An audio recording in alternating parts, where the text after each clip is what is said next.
Hey guys, আসসালামু আলাইকুম। আমি হৃদয় অ্যাগেন। তো আমি আগে একটা টপিক নিয়ে আলোচনা করছিলাম। আমার টপিকটা ছিল বায়োলজিক্যাল মেমব্রেন।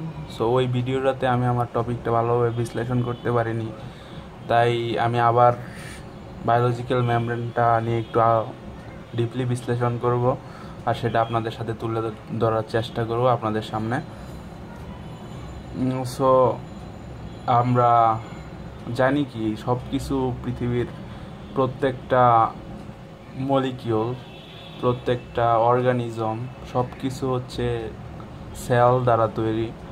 তো সেই সেলের গঠনটা হচ্ছে একটা ইম্পর্টেন্ট থিংস। সো সেই সেলটাকে যেটা প্রোটেক্ট করে, কোষটাকে যেটা প্রোটেক্ট করে, সেটা হচ্ছে কোষ প্রাচীর বা সেল মেমব্রেন, বায়োলজিক্যাল মেমব্রেন, আমরা যেটাই অনেকগুলো নামেই পরিচিত। সো আজকে আমার টপিকটা হচ্ছে বায়োলজিক্যাল মেমব্রেন বা সেল মেমব্রেন। সো আমরা যাই। এটা হচ্ছে একটা বায়োলজিক্যাল মেমব্রেন বা সেল মেমব্রেনের চিত্র।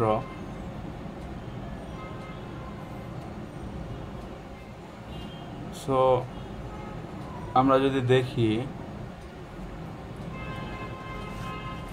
তো সেল মেমব্রেনের ডিফিনেশন আমরা যেটা জানি সেটা হচ্ছে a biological membrane or cell membrane is an enclosing or separating membrane that act as a selectively permeable barrier within living things. R structure, biological মেমব্রেনের স্ট্রাকচার হচ্ছে লিপিড বাইলেয়ার দ্বারা গঠিত।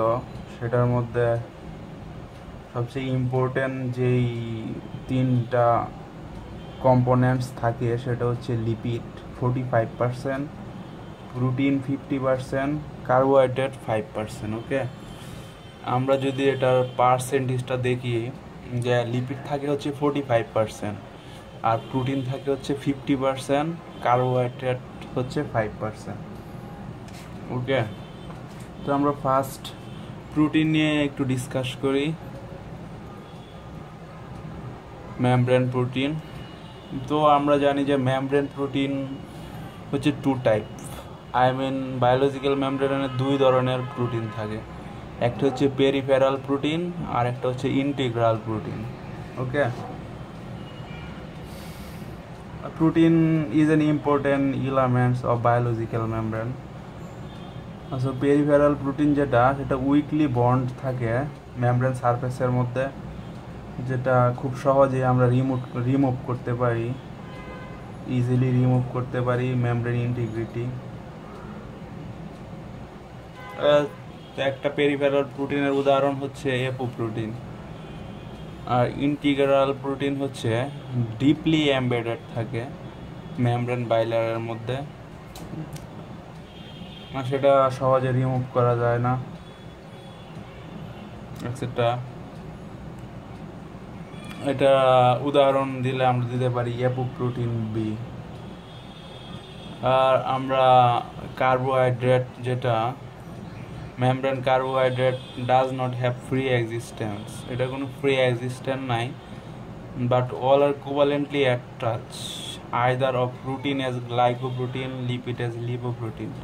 বাট সব কার্বোহাইড্রেটগুলো কোভালেন্টলি অ্যাটাচ থাকে। যেটা প্রোটিন হিসাবে থাকে সেটা হচ্ছে গ্লাইকোপ্রোটিন, লিপিড হিসাবে যেটা থাকে সেটা হচ্ছে গ্লাইকোলিপিড, যেমন গ্লুকোজ, গ্যালাক্টোজ।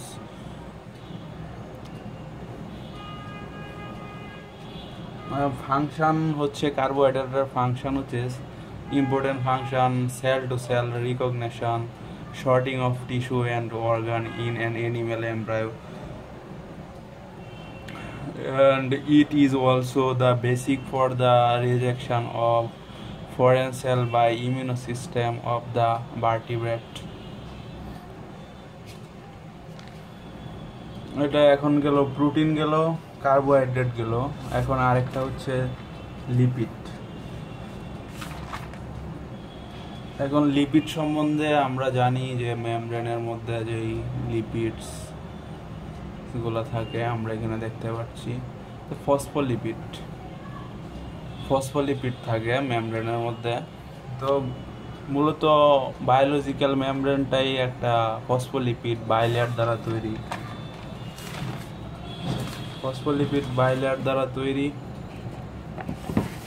যেটা ফসফোলিপিডের বাইলেয়ারের মধ্যে লিপিডের হাইড্রোফিলিক হেড রয়েছে এবং হাইড্রোফোবিক টেল রয়েছে। Lipid bilayer consists of two layers, an outer surface leaflet and inner surface leaflet. Phospholipid have a hydrophobic tail and hydrophilic head. তো হাইড্রোফিলিক কি? হাইড্রোফিলিক হচ্ছে ওয়াটার সলিউবল। হাইড্রো মানে water, philic মানে love. So hydrophilic মলিকুলটা সেটা ওয়াটারের মধ্যে easily dissolve হয়। Phospholipid head of phospholipid made of an alcohol and glycerol. ফসফোলিপিডের হেডটা অ্যালকোহল বা গ্লিসারল দ্বারা তৈরি, আর টেল ফ্যাটি অ্যাসিড চেইন দ্বারা তৈরি। আর টেলটা হচ্ছে হাইড্রোফোবিক, যেটা পানিতে ডিজলভ হয় না, দ্রবণীয় না। সো ফসফোলিপিড বাইলেয়ারটার কাজ হচ্ছে কোষ সেলের মধ্যে যেই আউটসাইড থেকে যদি কোনো কিছু প্রবেশ করতে চায়, বিভিন্ন অর্গানিজম, সেটাকে প্রবেশ করতে সাহায্য করে, এবং সেলের ভিতর থেকে যদি কোনো অর্গানিজম বের হতে চায় বাইরে, তাহলে ওটাতে সাহায্য করে। তো ফসফোলিপিড বাইলেয়ারটা একটা ইম্পর্টেন্ট রুল হিসাবে ব্যবহৃত হয়। আমরা এখানে দেখতে পাচ্ছি যে এই ফিগারটা থেকে দেখা যাচ্ছে এই হচ্ছে ইন্টিগ্রাল প্রোটিন, ঠিক আছে। এই জিনিসটা হচ্ছে সেল মেমব্রেনের মধ্যে পুরোটা মেমব্রেন জুড়ে আপ টু ডাউন ডিপলি থাকে। আর এই জিনিস এটা হচ্ছে পেরিফেরাল প্রোটিন, যা সেলের শুধু আউটার সারফেসের মধ্যে নর্মালি লেগে থাকে। এই হচ্ছে কার্বোহাইড্রেট, যার কোনো ফ্রি এক্সিস্টেন্স নেই, আমরা শুনছি।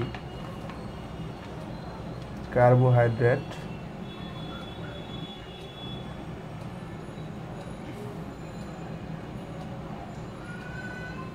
এটা হচ্ছে হাইড্রোফিলিক হেড, উপরের দিকে নিচের দিকে একটা বাইলেয়ার দ্বারা তৈরি পুরাটা, আর এগুলো হচ্ছে হাইড্রোফিলিক টেল।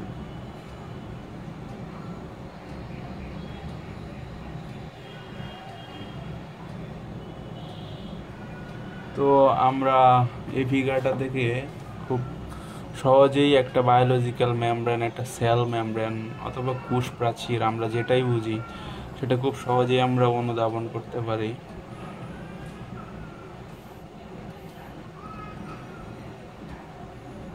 এখানে অনেক কিছু ডিটেলসে দেওয়া আছে, আপনারা চাইলে ভিডিওটা রিভাইন্ড করে বা পাস করে দেখতে পারেন। সব কিছু সুন্দরভাবে দেওয়া আছে। Plasma membrane, structural component, glycoprotein, integral protein, hydrophilic head, hydrophilic tail, fluid mosaic membrane, যেটা আমরা নামে চিনি।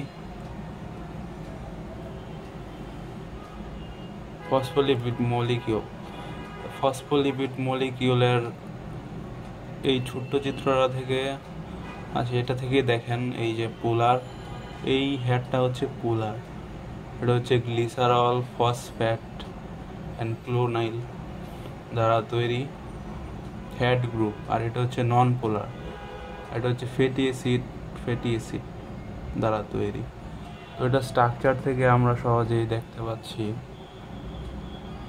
সহজেই বোঝা যাচ্ছে যে এইটুকু পানিতে দ্রবণীয় হেডটা, আর এটা পানিতে অদ্রবণীয়।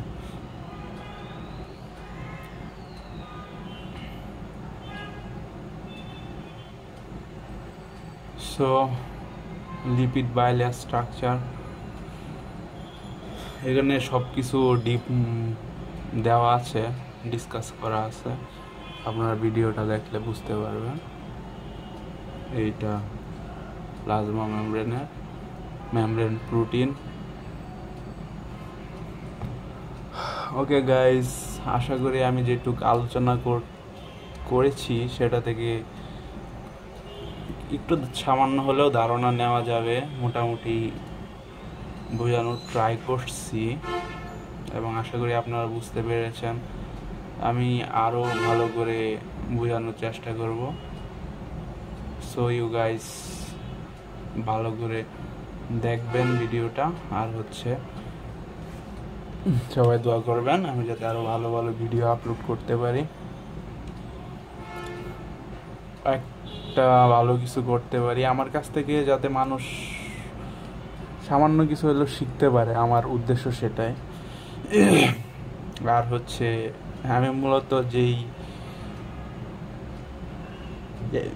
থেকে কি বলে সেটাকে, যেই উদ্দেশ্য নিয়ে কাজ করতেছি সেটা আমি জানি যে আমার জ্ঞান যেইটুকুই আছে আমি যদি বিতরণ করি তাহলে সেটা কখনোই কমবে না, বরং বাড়বে। আর আমার লেকচারটা আপনাদের যদি ভালো লাগে তাহলে আমার চ্যানেলটিকে সাবস্ক্রাইব করবেন প্লিজ। জানেনই তো আপনাদের সাহায্য ছাড়া সামনে আগানো অসম্ভব। আপনারা যদি সাবস্ক্রাইব করেন তাহলে আরও ভালো ভালো ভিডিও আপলোড করতে আমি উৎসাহিত হব, আর আমার ভিডিওগুলো মানুষ দেখে কিছু হলেও বুঝতে পারবে। সো